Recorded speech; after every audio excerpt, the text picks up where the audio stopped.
ये खेजड़ी सामान्य पेड़ नहीं है। एक दिन में, एक साल में, 5 साल में उगने वाला पेड़ नहीं है। सरकार एक तरफ तो ये बात कर रही है और दूसरी तरफ हजारों खेजड़ी पिछले 10 दिन के अंदर राजस्थान में कट हुई है।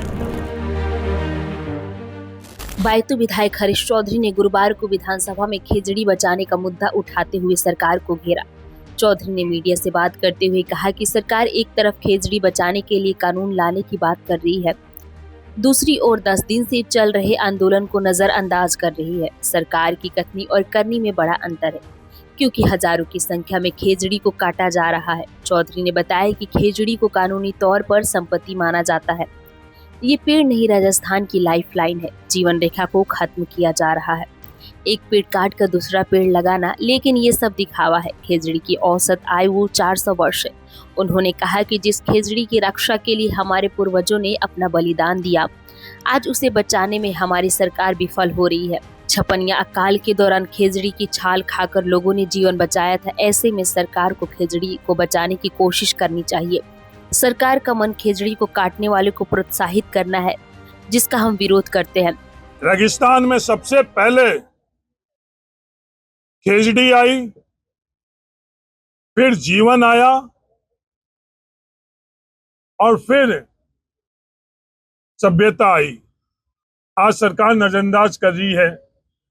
प्रदेश में जो आंदोलन चल रहा है बीकानेर और बाकी दूसरे थार के इलाकों में, उसको नजरअंदाज कर रही है। कहने में तो वो कह रही है कि कानून लाएंगे, पर कथनी और करनी में बहुत बड़ा अंतर है। एक तरफ तो सदन में ये कहना और दूसरी तरफ हजारों की संख्या में खेजड़ी को काटना। राजस्थान में आजाद भारत के बाद, संविधान के बाद अगर सबसे बड़ा किसी कानून से योगदान मिला है, वो खातेदारी का अधिकार टीनेंसी एक्ट 1954 से मिला है। उस टीनेंसी एक्ट में उस वक्त के 1954 और उससे पहले की जो परिस्थिति थी, उसमें खेजड़ी को संपत्ति माना गया था।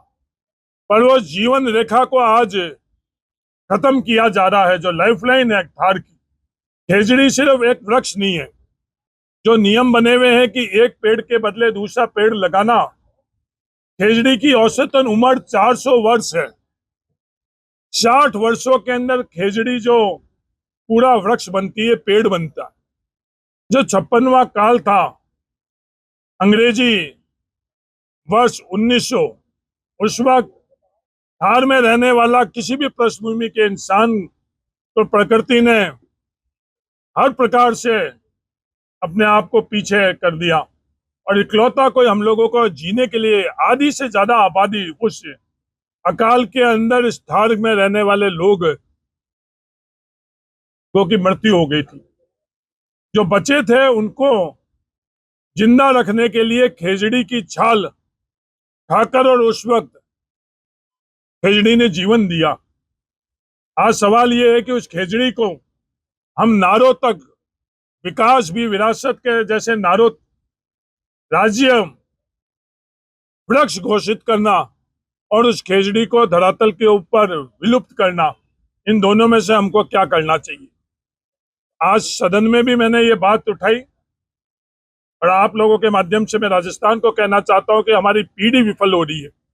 एक वो पीढ़ी थी जिन्होंने खेजड़ी में खेजड़ी और सिर में चुनना पड़ा था, उन्होंने अपना सिर दिया, खेजड़ी को बचाया। और आज हमारी पीढ़ी खेजड़ी नहीं बचा रही है, कुछ और चीजें लेने के प्रयास से आज मौन है, चुप है और कुछ हद तक वो खेजड़ी काटने के अंदर भी उनकी भूमिका है।